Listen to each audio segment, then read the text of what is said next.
Bài dương ni dây âm bị bằng tuần lê sạp cứ chỉ bằng tức sạp thông chinh kỳ nơi Asia Akne ni phong đại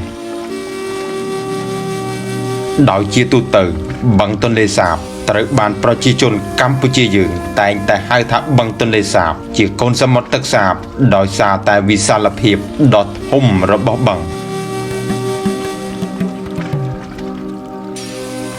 បឹងទន្លេសាបជាអាងស្តុកទឹកធម្មជាតិជាជំរកមច្ឆជាតិដ៏សំខាន់សម្រាប់ប្រជាជនកម្ពុជាបឹងទន្លេសាបមានខេត្តចំនួន5ដែលព័ទ្ធជុំវិញក្នុងនោះរួមមានខេត្តកំពង់ធំខេត្តកំពង់ឆ្នាំងខេត្តពោធិ៍សាត់ខេត្តសៀមរាបនិងខេត្តបាត់ដំបងសម្រាប់នៅរដូវប្រាំងបណ្ដោយបឹងទន្លេសាបមានប្រវែង160គីឡូម៉ែត្រនិងទទឹងប្រវែង35គីឡូម៉ែត្ររីឯនៅក្នុងរដូវវស្សាបឹងទន្លេសាបមានប្រវែង250គីឡូម៉ែត្រនិងទទឹង100គីឡូម៉ែត្រសម្រាប់របបទឹកបឹងទន្លេសាបមានទិដ្ឋភាពជាសមុទ្រនងមួយយ៉ាងជ្រៅនិងអាចធ្វើនាវាចរបាននៅរដូវវស្សារីឯផ្ទុយទៅវិញនៅក្នុងរដូវប្រាំងបឹងនេះមានទិដ្ឋភាពមិនខុសអំពីសារៈធំមួយប្រកបទៅដោយភក់និងមានភាពរាក់សម្រាប់រដូវទឹកសម្រក់ចាប់ផ្ដើមនៅខែធ្នូហើយបញ្ចប់នៅខែឧសភា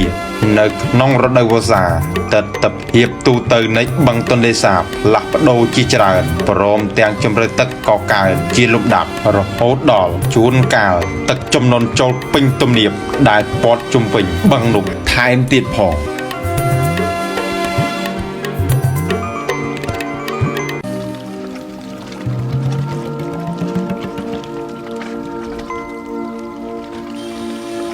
បឹងទន្លេសាបជាប្រភពជម្រកសម្រាប់ផ្ដល់ជាចំណីដល់មច្ឆាជាទីកន្លែងត្រីពងនិងបង្កកំណើតក្រោយមកត្រីទាំងនោះនឹងធ្វើដំណើរទៅកាន់ទន្លេស្ទឹងព្រែកនានាបឹងទន្លេសាបក៏ជាអាងស្តុកទឹកសម្រាប់រដូវប្រាំងសម្រាប់បម្រើដល់វិស័យកសិកម្មបឹងទន្លេសាបប្រៀបទៅនឹងបេះដូង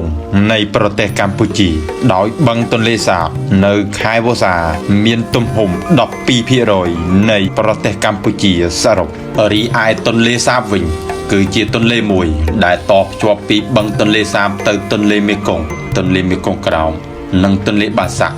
នៅត្រង់កន្លែងដែលគេឲ្យឈ្មោះថាជាទន្លេចតុមុខទន្លេនេះមានប្រវែង100គីឡូម៉ែត្របើយើងគិតពីចំណុចទន្លេចតុមុខនៃរាជធានីភ្នំពេញរហូតដល់ឃុំឆ្នុកទ្រូនៃស្រុកបរិបូរណ៍ខេត្តកំពង់ឆ្នាំង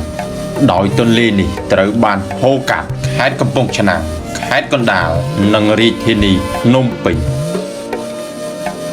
នៅក្នុងរដូវវស្សា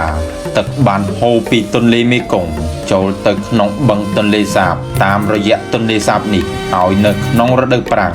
ទឹកក៏ហូរត្រឡប់ពីបឹងទន្លេសាបមកកាន់ទន្លេមេគង្គវិញហើយក៏បន្តហូរចុះទៅសមុទ្រតាមទន្លេមេគង្គក្រោម